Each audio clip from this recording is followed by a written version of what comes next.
Welcome to the first PLP Pathways webinar of the 2016-2017 school year. My name is Don Taylor. I teach at Main Street Middle School in Montpelier. I teach 7th and 8th grade language arts and social studies. And I'd just like to thank the Middle Grades Collaborative and the Tarrant Institute for Innovative Education for supporting the webinar.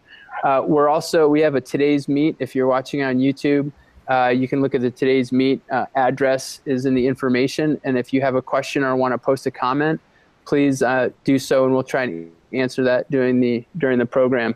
I'd like my co-collaborators to introduce themselves, and then we're going to get going on the program.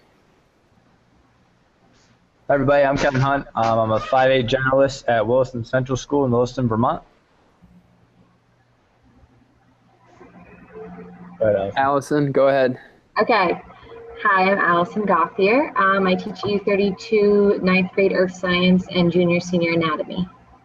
All right. So we're here today to talk over the course of the year. We'll be talking about the three pillars of personal learning the three pillars of Act 77 and personal learning. And the first one of those is the PLP. The second one is proficiency-based learning. And the third one is flexible pathways. And PLP Pathways is designed to help teachers. It's a grassroots professional development network designed to help teachers with all the implementation, problem solving, and collaboration and development of resources that are going to make their jobs hopefully a little bit easier, and also share some of the creativity that's happening in the state and across the state. So today, and the webinars will follow the course of implementation and rollout, and we'll be doing a lot of discussion about how things are going in people's classrooms, how they're rolling out PLPs, how they're incorporating proficiencies into personal learning, and then also some of the nuts and bolts, how folks are communicating with parents, how it's going in the classroom, and from there, we will follow the direction of the conversation. But really, we're here to help teachers and to provide insights that might give them some, just helpful hints or tips to get personal learning going in their classroom.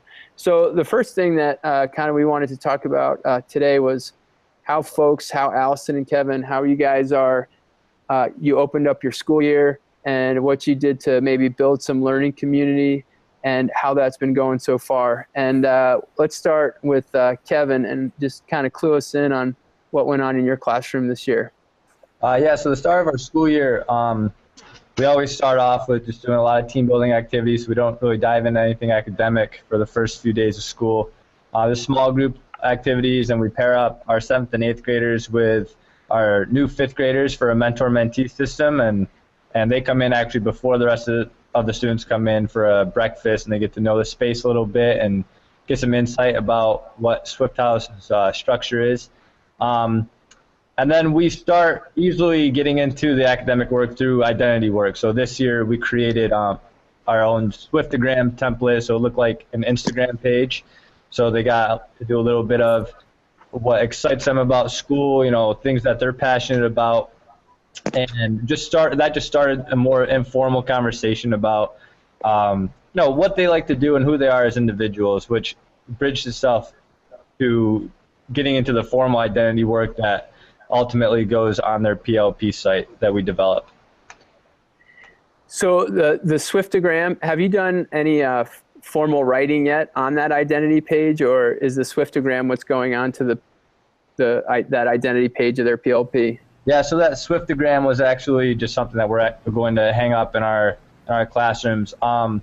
That helped us get into their biography piece, which goes in their identity page. So each student had some prompts to answer, and they could choose whether they wanted to answer it via a writing piece. So they could do an essay, they could do a screencast, they could record a video of themselves answering the prompts and embed those things onto their page on their PLP. And they also did a relationship web, which Don took from your site, where they just kind of made in Google drawings just a web of who their connections were, and really started thinking about what relationships meant to them and what kind of relationships helped to build a positive community with them.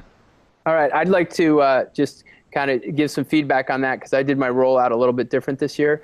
But before I do that, Lindsay Hallman has joined the call. And just for the audience out there, both Lindsay, Allison, and Allison are going to be new contributors this year. And Lindsay, if you haven't seen the blog post, actually Kevin and Lindsay, everybody's going to be contributing to the blog, but Lindsay's last blog post was outstanding. And Maura Kelly, who is the regular co-host of the PLP Pathways webinar, is down with the flu or a cold, so she couldn't make it here. But Lindsay, do you want to introduce yourself, please? Sure. Hi. Sorry, I'm a little delayed. My name's Lindsay Hallman, and I'm a educator at Essex Middle School with the Edge Academy team. We're a 7th and 8th grade multi-age team. All right, and we're just talking about how we sort of rolled out things this year. And Allison, how has the year started for you, and what activities have you been doing? Sure. As I alluded to in the post, I'm not sure when it's going up on the PLP Pathways blog, but so this year started as kind of an extension from last year. 9th grade teams is a new thing as of this year, as of this fall. So the core subjects are working together as a team of teachers that have a mutual group of students. And we've been dividing and conquering in various elements and over these past few weeks, and we'll continue to parts of the identity framework or page on their portfolio site. So Complement has taken principles and values on because that fit really well into their curriculum around who am I, personal narrative. Science is taking on more the learning styles and how I learn. So we're taking it as we're many things in different places and having it all come together as one. So they see it coming up and manifesting differently in various subjects. Okay. Great. And Lindsay, how did you guys start the year building your learning community and issues of identity with your adolescents? Yeah, so my blog post really kind of laid out step by step how we did that. But to summarize, we first talked about this idea of place, what place is, and what it means to us as individuals. And we really just came to consensus that it's a place where we feel safe and supported. And that really helped us develop how we want to live and work together for the year and plus. And then we've been diving into some identity work as well. We did some work on perspective and perspective taking, and we've been really focusing on, in humanities, on stories, capturing stories, and this idea of ethnography. And they all have worked on their interviewing skills by interviewing a trusted adult about their experience on September 11, 2001, since this was the 15th year anniversary of that event. And we then wrote narratives based on what they captured from the people they interviewed, but really getting at the art of interviewing and listening, which is our very important skills that we use for project work. And they've been working on, we are working on the story of our names right now, and they've done, we're working with a new platform this year, Protean, and so they've had a chance to explore Protean, create their avatars, and tag their passions and start working on their bios as well. So really a balance of building community and deciding who we are as a group in our place and who we are as individuals and what we bring to the group. So I'm writing all this down because it's going to go into my plans next week. I really like the idea of the place and the story. And one of the things that I did this year that was a little bit different, I was going to try and tie principles and values and the relationship web more closely to literature, because we're starting out with a unit on movement and method, and we're reading this Fever 1793, which is about the spread of yellow fever. And I was going to look at the relationships in the book and tie those to the kids' relationships. And I decided to start talking about goals. We just did that this week. So we started out, the kids did some brainstorming, and we translated the transferable skills into kid-friendly language. And then using those translations, we created a Team Summit Constitution So we asked them, what are the 10 most important behaviors for your success individually and as a team? And using the translations and using a lot of collaboration, we came up with those, the 10 most important ones. And then I decided that since we were focusing on that language, that I wanted them to set goals. And typically what I'll do is work more on the relationships and the community piece before we set goals. And I really think that in reflection, I think that you have to do the principles and values, and you have to do that community piece and the relationship piece before you can do goals. And, it's just one of those things where you try it one way, and I mean, it's okay. The kids are writing, the goals are good. We've got the transferable skills down, but it doesn't have that same affect when you're able to talk to kids about principles and values that they have through their relationships. And so I would definitely go back to the old way, next year and really focus on that relationship piece. But one thing that you said in your blog that really interested me was this idea of story and place. And I've been struggling to kind of put that into our curriculum.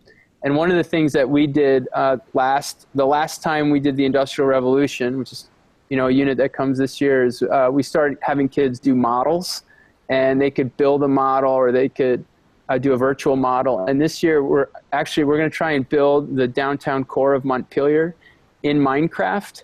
But now I'm thinking that I could also tie it to this idea of place. And we could go out and walk, and maybe the interviews, we could have interview people about how has this place changed and what does it mean to be in this place, and then create narratives both of their own lives but also of lives of characters, maybe even in those models. So you have a character in Minecraft, and using that creativity to develop or create relationships that maybe mirror or reflect the ones that they have in the real world. So anyway, go ahead. Yeah, I was just thinking that I think you're right on. I also really focused on unity and the strength of the community in this place where we are all together, and much more intentionally. Usually we've always started like so much about who am I, and if you don't create the safe and supported place with the relationships, then I don't think you get as deep as we're getting right now that they're starting to really dive into who they are, because we spend so much time thinking about this idea of place and capturing stories, and that we all have our own individual stories to tell, and that, this another layer of that is perspective. And there's this great picture book, Zoom, that is a great you can do a variety of things with, but it really gives them this idea of what perspective is and how perspective can change. But I also feel like starting with building the relationships, the community, this idea of place, is getting them to really dig deeper now they're entering their identity work, and then they'll start having conversations about their goals. So I think that slowing it down a little bit for us this year has actually been really beneficial, and really focusing more on those relationships, the interconnectedness piece, and our community has helped us dive a little deeper. And the stories that they create, or the narratives that they created with their interviews, were really amazing. That's awesome. So, and now Kevin, you guys are jumping, both Kevin and Allison, you guys are jumping into the identity too. Kevin, you mentioned that you did sort of some informal work with the identity piece, and what's it going to look like moving forward for you in that? Yeah, so we, last week we had a core journal, so there's 4 teachers on Swift House with about 24, 25 students, 5 to 8 in each core. And one of their core journals was to do some of the identity work. So they would write that autobiography or do a screencast or record themselves, do the relationships web. And moving forward, we're going to get more into the principles and values. Again, we're going to do that per core. So that's where we will have mentors and mentees, have some discussions and more small group discussions around that.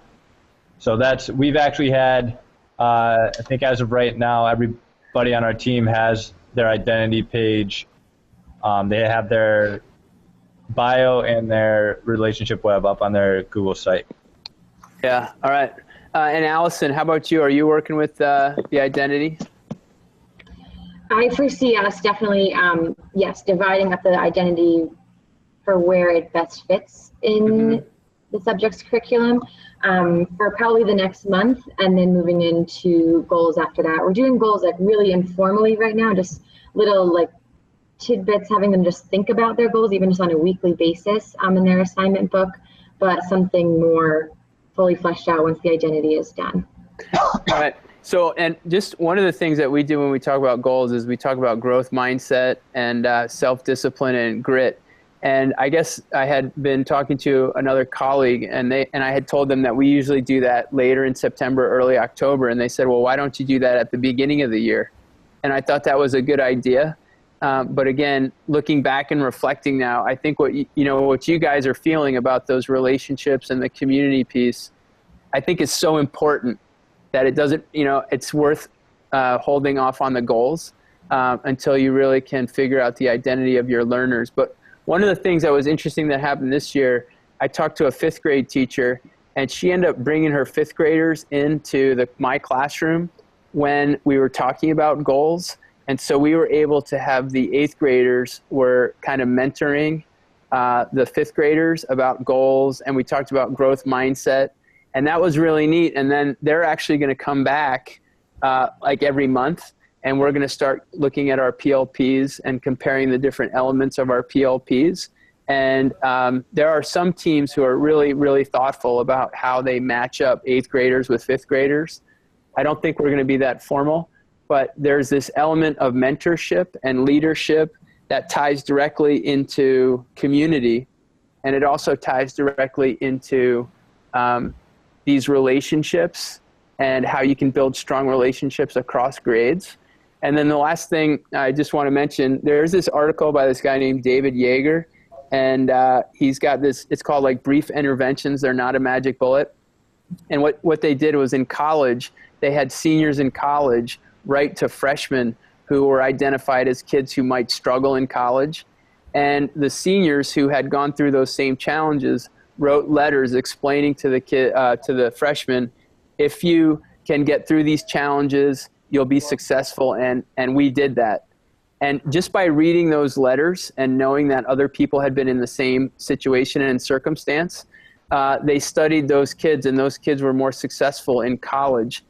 And next year, I'm thinking about having our 8th graders write letters to our 7th graders. So at the beginning of the year on this new team, they would be able to get a letter from an 8th grader saying, hey, you might be nervous, you might not be sure of what's going on, but you'll get there. And so that's just another activity that I was thinking about doing later on in the next year. So as folks are talking about their identity and they're talking about the writing they're doing, can you also talk about maybe how you're starting to think about the proficiencies? And I mean, I'll put it out there right now. I believe you have to know your kids and build the relationships before you go into the proficiencies, right? To me, personal learning leads to the proficiencies. But how are people structuring these activities, and what does that look like in your curriculum? And how are you sort of weaving in more the skills and what have you into what you're doing every day? Let's start with Allison. Sure. Yes. Hearing you say that, I, in theory, completely agree with you. But as a school-wide decision, I feel like we're taking that in reverse, and there's a lot of anxiety and questions and concerns about proficiencies in general. That seems to be the focus of the start of this year, and then the personalization is being embedded after. Like I said, how we're kind of dividing and conquering where it fits into the curriculum. If it was just up to me, it would be opposite, but I'll let you know how this other way of approaching it goes. Okay. Kevin, how are you working with proficiencies? So the district is moving toward PBGR, so those proficiency-based grade requirements, and my team's been using standards-based for quite some time, so it's not a huge shift for us. It's actually been really nice to be looking at developing learning targets and scales. Whenever we start our identity work, we don't approach anything PLP based as an assessment. But what's nice is, especially with the idea of learning targets, is you want to have several chances throughout the school year for students to come back to those targets and scales and have multiple opportunities to show growth. So if you do have a writing piece, it might hit a couple targets, and even if they're at a 1 or 2 per se, it's just that's communicating where they are at the time, and then you'll hit those targets again in maybe narrative writing, and again later on when they're doing a written report.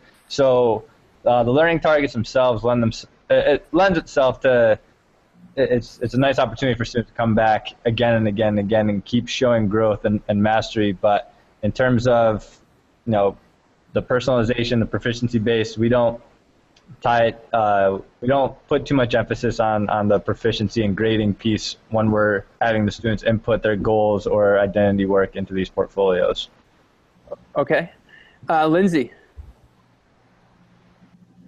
Yes. So the proficiencies and the personalization, how are you sort of integrating those two?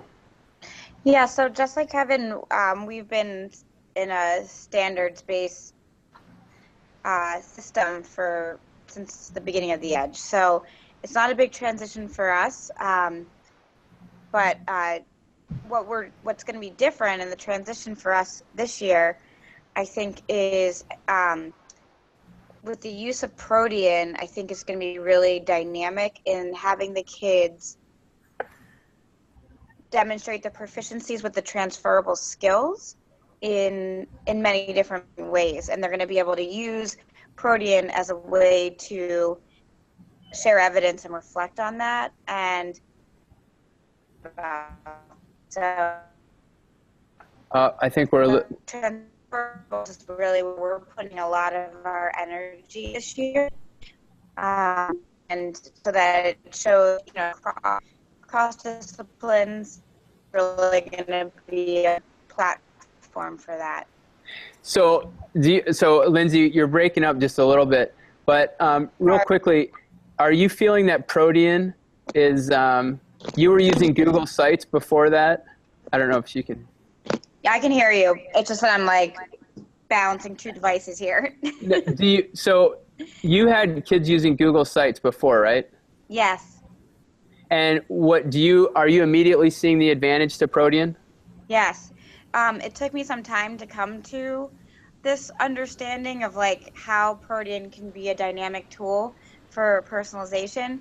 But after spending some time at the Institute this summer, looking at it and then thinking about it this summer and then working with it just at the start of this year with the kids. I mean, we just started. Yeah. I'm really psyched because what I think it's so much more dynamic than a Google site in the sense that it's going to capture everything that the kids are doing inside, outside this building. And then they can link it to the proficiencies and their goals. And I think what often was a hang-up is that, and I was talking to my teammate about this today, is that when we were doing identity work with the Google site, a lot of the identity work was about personalizing the site and making it look kind of cool or whatever it was, colorful, and that's not the essence of the PLP. I mean, I think that's fun and that's enjoyable in designing it. But the thing that's really great about Protean is you get on, you make your avatar, and then you just get going. There is an About Me section, there's a goals area. Then the kids can then either be part of groups or classes, whether they're the formal core classes on our team or a group they create with a project or something they're doing outside, and they can start sharing and evidence and artifacts right away. It's not, I just feel it's more dynamic to me in what I'm seeing so far. I feel like I have a long way to go. Do you think that, so for Kevin and Allison, you are aware of Protean? Yep. Okay. And so I'm aware of it too.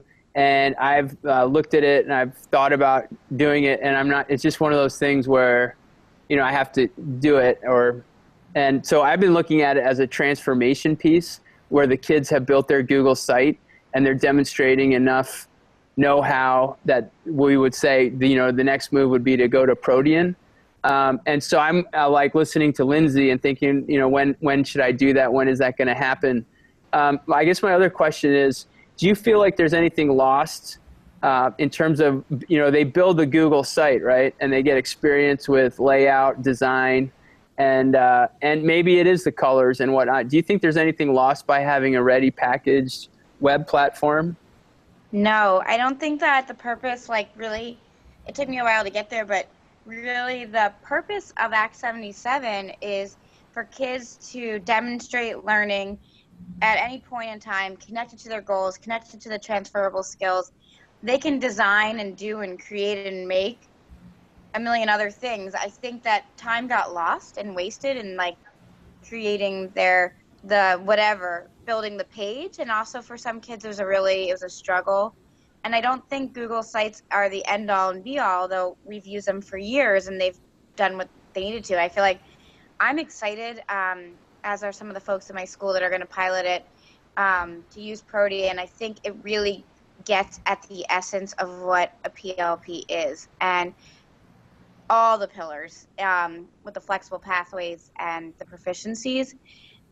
And it took me a while to figure out. I'm a visual learner, so we use Google Classroom for our learning management. And so things, you know, everything gets communicated through Google Classroom and gets sent back and, you know, assessed and shared. And then, so that's like our learning management system.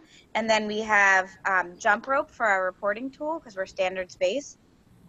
And then we have Protean, which is the personalized learning plan. So I feel like they all serve their very important purpose, and there's no blurred lines. And then I think the kids get it too. And I asked them on the first day, which you would think on the first day when you're learning a new program that it'd be frustrating. First of all, they got in very easily, and they just kind of checked it out and made their avatar and started linking their passions. And I said, like, what do you think, Google site? I didn't really like give my personal feedback at all. And we went through kind of like, what do you prefer? And they were just like, thumbs up. This is going to be what we want. I don't know. Again, we're piloting. Mm-hmm. I also just kind of jumped in because Google Sites was all I knew before. But I do think Google Sites might be a little more stagnant than Protean. Right. Go ahead, Allison. Lindsay, just a question for you. We obviously talked right before school started about Site, Protean, all these other platforms, which one to choose. What sort of criteria for success, if you're piloting this, like what will you look at in a year as factors that it was successful versus a site? Yeah. So I really want to see that kids are using Protean throughout all aspects of their life and really thinking beyond just the walls of the school and the 7:30 to 2:30 time frame. And we've always tried to get them to do that with our project work, but I think this tool will allow them to see beyond that, you know, something they might have done with the Boy Scouts can link to this skill, and they can, and even within my own like humanities classes or science classes, I can say I want you to demonstrate proficiency in this area, and then they can, you know, put that on there and share that. So there is a way to link it in a more traditional formal setting, but I also feel like this could become a tool that they really link to. They see that learning is not just what happens in this building, that it happens outside. I think their documentation of their project work will be better and clearer. I think they got hung up in just the clunky stuff, you know, and I am a person that's like, if that's going to, you know, if we're going to get hung up in the clunkiness of something, it's not worth it. Like, we just need something that's easy to collect evidence, reflect, and then, you know, moving on. So I think it's going to be a more efficient tool, that it can be something that happens, that it's going to blur the lines of school for them too. That's my hope, I guess, which I think is all of our hopes. So I'm grabbing my temples because Kevin had recommended Google Classroom to me. And so I was like, all right, I'm doing Google Classroom. This was on like the Tuesday before school starts. So I'm still, thanks, Kevin. So I'm still wading through that. I'm like, so I'm trying to figure out Doctopus and Gubrick. I don't know if you guys have experienced that, but that was like deep into the night. And now Yes. Lindsay's telling me that I better be getting on Protean. Thanks, guys. So so I should just do it, is what you're saying. That's like how I think that's. I mean, that belief. I'm always for like what's going to make things more efficient, effective, and dynamic, and it might not be, but what's like lost, I mean, right. It's not, it's only gonna just give us more questions to think about. And so far I've already seen a more positive start to the year. Okay.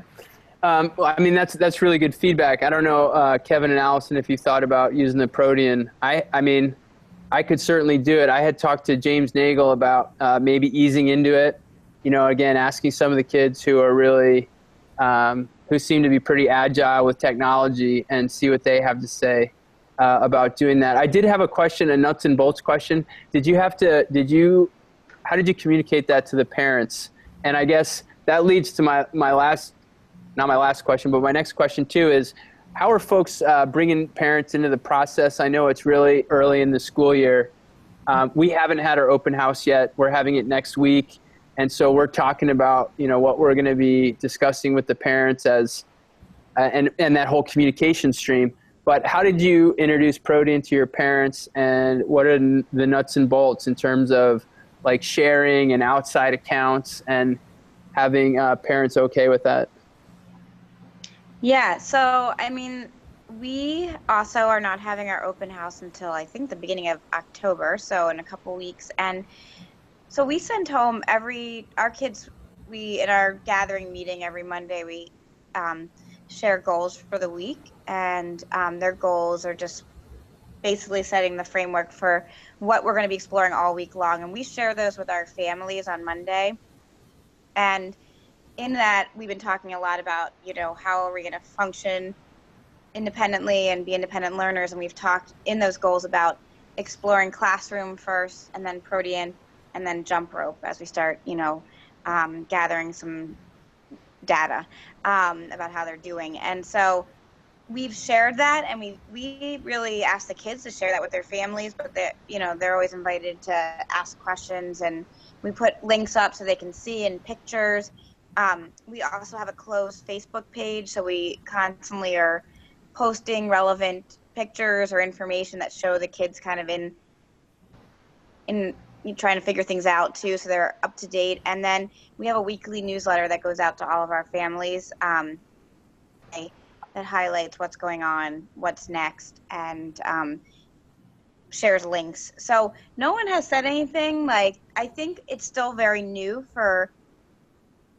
and our our 8th graders are going to have to adjust to a new PLP, but it's just 1 year, and I don't think they're going to, they were neither here nor there. They were kind of psyched to try something new. No parents have really asked about, why we're using Protean, but I think at open house we'll have a chance to really show them how dynamic it can be. Okay.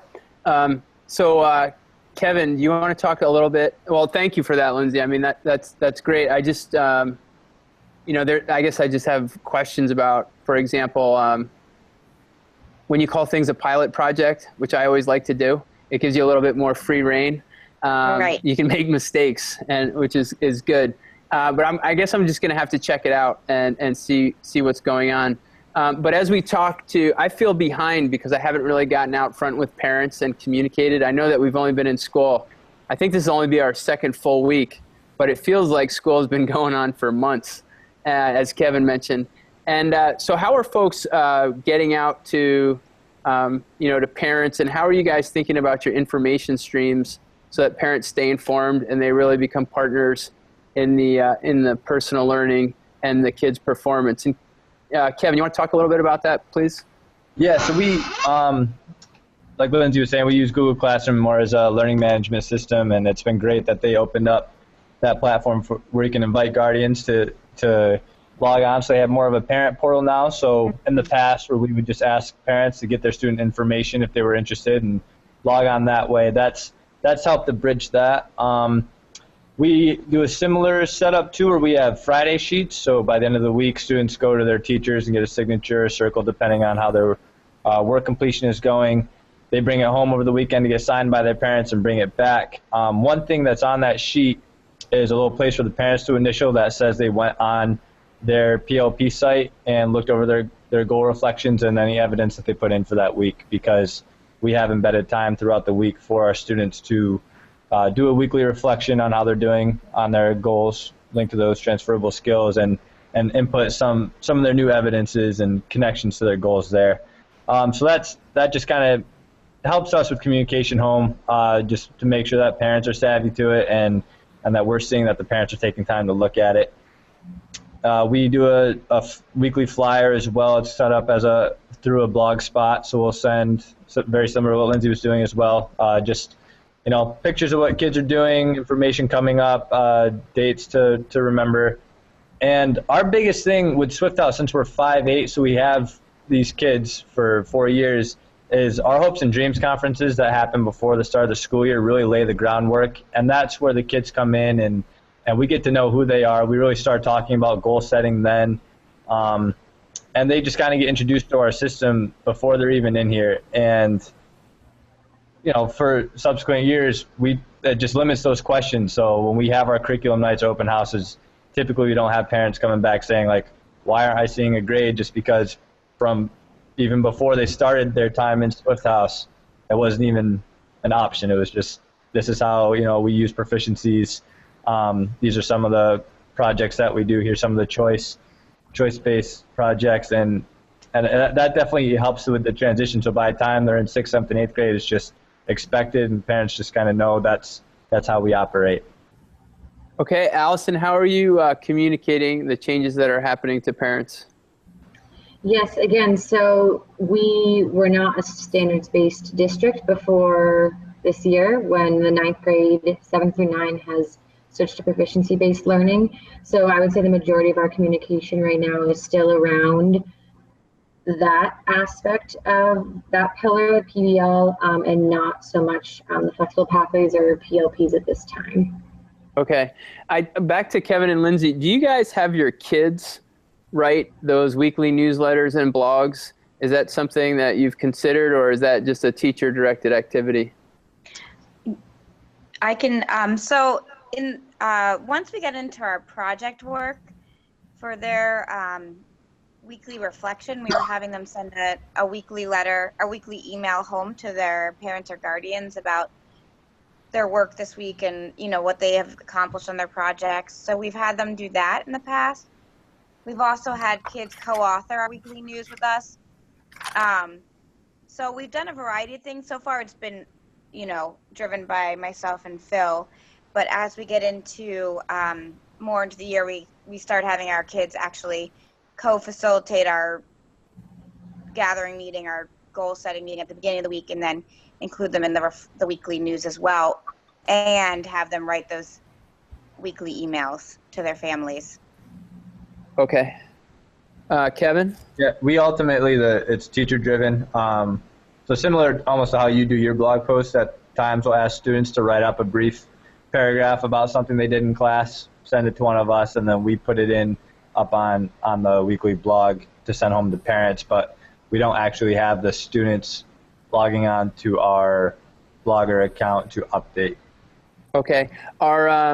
So are you guys sending, I heard Friday sheets and I also heard a newsletter, is that different than the blog or is it the same? So, you're publishing 2 communications home a week, is that correct? Yeah. Lindsay, you are as well? Yeah, ours are both, we have a Monday and a Friday. Okay. And a Friday, it's a Google Doc that we send home, on Monday, and then we send home the news on Friday. Goals and is it on the same Google Doc, or how does that actually work? So we just send an email and keep it an open link, so anybody who has the link can open it. and they just open up the link and they have the goals for the week, and same with the weekly news. We just, usually the news, we just actually, BCC all of our parents and send the news in an email. Okay, and just one more technical question. We have some kids who don't have internet or computer access at home, but their parents, we're assuming, have smartphones. Exactly. And are you sending the link out to text message too, or just through email? Just through email, but that's a good point. Sometimes we also, for our kids that we know they might not have access at home, their parents, we send home a hard copy as well. Okay, and then just the last question. The Facebook, you found that to be an effective medium to communicate with the parents? Yeah, I mean, I think that we found that more parents respond more rapidly to a Facebook post than maybe an email post or an email. Okay. Because I'm sure our email inboxes get clogged throughout the day. I'm sure theirs do too. So if they're on Facebook, they can see something and quickly like it or respond to it. Okay. Yeah, I mean, I have a first grade daughter and they have a closed Facebook account. I've moved on to Snapchat, but I guess Facebook is still a thing. So I guess my next question, I'm on Snapchat. I've never sent one. I don't know how to use it really, which is why Protean makes me nervous. Anyway, so what are people doing? What's next for folks? And we're kind of in an interesting part of the year where you're getting to know your kids. You're starting to look at conferences. You're starting to look at maybe even, we're on trimesters. So our progress reports are actually going to be due in like 3 weeks, and so we're getting into that period of the year where we get into a rhythm. And what are folks doing or thinking about, or where are you trying to get to in the next few weeks? And feel free to answer. I know for us, we're doing a lot of work with learning targets and developing assessments to make sure that, what we're assessing is relevant. So that's definitely on the forefront of our mind. We're just wrapping up with our goal setting conferences. So our 6th, 7th, and 8th graders, we've been meeting with their families after schools and having just conferences with them where we look at their portfolios from last year and just go goal by goal and say, all right, let's take a look at the work you did for this. Do you think it's relevant? Should we keep it? Should we change the language? And we've been developing newer goals based on that. So as students are completing their goals for this year, they're already starting to put some evidence in. So that's more of an immediate thing that's on our radar. Okay. Allison? I think as they really flesh out the identity pieces of the page, as a team, we're going to have some big conversations going forward with how we want to implement and talk more about goals, so it just feels more fluid in all the various classes. Yeah. Okay. And Lindsay? Yeah, so we are right now, as part of, our negotiated curriculum process, the kids have identified their self and world questions. They're now working together to look for commonalities and extracting themes, and then developing the themes that will be shared and then decided upon what our overarching theme is for the year. We're also linking our project work this year not only to their theme, and we use the lens of sustainability, but now we're taking it to kind of like the next level with the Sustainable Development Goals, or the global goals. There's 17 of them, and having them really think about how those goals can fit into their project work, and to have a positive impact on their community. So that's where we're going, and they're really right now thinking together about where they want to go this year with their projects and their themes and the goals. And yesterday was the International Day of Peace, so we've been thinking a lot about that and what that means. We're also, Phil and myself are doing a real on the election, and get to think about what it means to be a citizen, and they're going to create a mock election for our school, and so doing a lot of work around the election and what are the issues, where are we as individuals, where are we as a group, and using that for a lot of our identity work as well. Okay. I mean, that people are just working really hard. And before we sort of get to the end here, I just want to thank all of you for taking the time to participate in the PLP Pathways. And everybody, I have had blog posts from everybody, and those are just really powerful. And I really appreciate those. It's really good work. And I don't know, I actually got some feedback this just a week ago from a guy, Matt McCormick, who was at the MGI, and he's been using the PLP Pathways website. And he said, thank you very much for the resources. And so the work that you guys are doing is impacting other folks, and it's really important stuff. And I really appreciate it. It's been really good. And I always, again, I say this all the time, but I leave these conversations with all these different ideas. And it's really good. Right now, I mean, our group, I think I'm in a middle place, and I'm trying to get to that negotiated curriculum, and I'm trying to figure out how that's going to work for me and for us. And, you know, I see the engagement, like we had our kids. I mean, my kids can come in and I can tell them, all right, we're going to set goals today. Here are a couple tips. And we're working on Google Maps right now. We're building exploration pages, and we're going to use our Google Maps as sort of a touchstone for the whole year. So, you know, here are different biomes, and here are different schools I want to go to, and using the map as a place where kids can explore. And I could do that, you know. It would be very easy to just kind of keep doing that. But I think, you know, I want more from these kids, and I want to, because the kids are so creative and so capable. And so how do we get to this place where we can have the kids be thinking deeply about what they want to do, and deeply about issues and events in the world that are going to affect them, and then plug the proficiencies to what they're most interested in doing? Because I think that's where the nexus of power and creativity and learning really is. And so how do I get there, you know? And I think that takes a long time. But right now, as in terms of nuts and bolts, we have a question that we're going to follow through for the year, which is, and we kind of looked at all our units, and we said a critical question is, what are the disruptors or the disruptive forces that affect systems and cause change? And, you know, we think that we can plug a lot of the parts of our program into that: climate change, sustainability.